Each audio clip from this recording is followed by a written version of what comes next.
Chinese restaurant. Well, that's a lot of air conditioners. Oh, we're going in. Wow, what a fancy door. Ta-da! My old home. No, I didn't live in a bicycle. Please, come upstairs.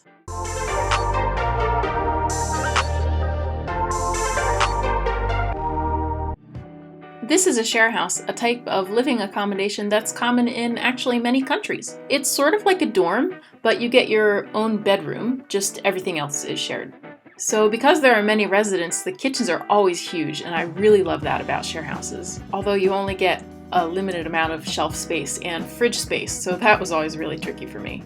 This share house was really cool because there was a remote work room with some soundproofing, so you could go there for Zoom calls and stuff.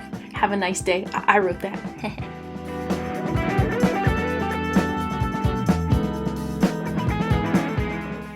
So here's the common sink area and the washing machine. It's a shared space and you get your own shelf. So this is a typical share house room in most share houses. It looks pretty much like this. This one has a fridge, that's kind of lucky, but it takes up space. There's that. One wardrobe would not work for me. Share houses are good options for students and newly arrived international residents because compared to apartments, the share house contracts are easier to get, less expensive, easier to cancel, they have a shorter rental period, and they're less discriminatory. Yes, I said discriminatory because apartments often turn down foreign residents for the sole reason that they're not Japanese, which is legal. So anyway, let's go up to the third floor, which was actually a ladies only floor, which is pretty common in Japanese share houses. And here was the wonderful workout room. I spent a lot of time in here. I really miss it because I could jump and not worry about making noise. That was a really nice thing too.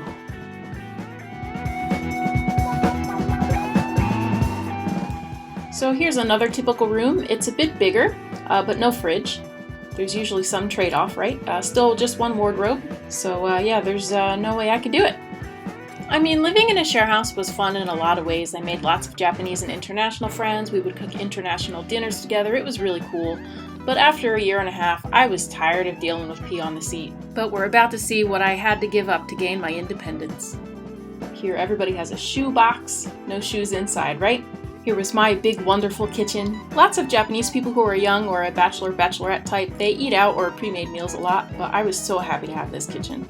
So the lower floors are typical Tokyo share house quarters. Small rooms, shared sink area, huge shared kitchen, and shared toilets and shower rooms and washing machines. But the fourth and fifth floor are really special. Apparently some rich guy used to own the building, so he decked it out. And by the way, there was an elevator, I just didn't use it. So here's the library. I think lots of share houses have a library. I think it might just be a lot of books that former residents leave behind.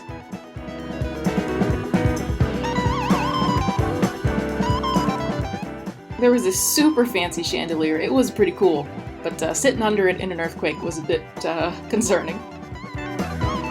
Let's go look at the piano in the big living room.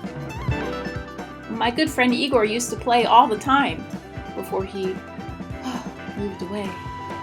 There was this giant living room with all this random art, and one time I accidentally printed a huge photo of myself for my ID, so my friend hung it up as art.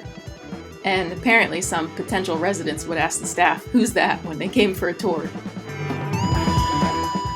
We had this huge balcony, which was great for relaxing and tanning if you're the kind of person that can do that. Anyway, let's see my old room. So random, like up these steps in the middle of the living room, but ta-da! Japanese style room. I wonder if this is the only Japanese-style share house room in Tokyo. I'm not sure. But anyway, when I saw the room online, I thought it had to be catfish. This room can't be real. But it was real, and I snagged it.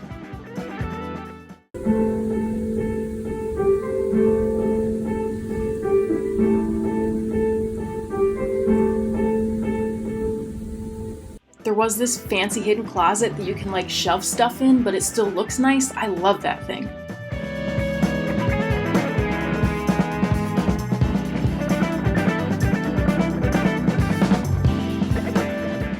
This scroll came with the room. And there's real paper sliding doors that I sometimes poked holes in because I'm a klutz. So my bed was actually a mattress, not a futon, but it's in a floor frame, so talk about modern traditional. And wasn't the ceiling just gorgeous? And one of the coolest things about this room, I had this private porch. You'd best believe I got a table and chair and spent many work from home days there. It used to look even more traditional, and it was really cool watching it with the seasons, but it would flood into the walls of the lower floor, so they remodeled it. But they did a good job.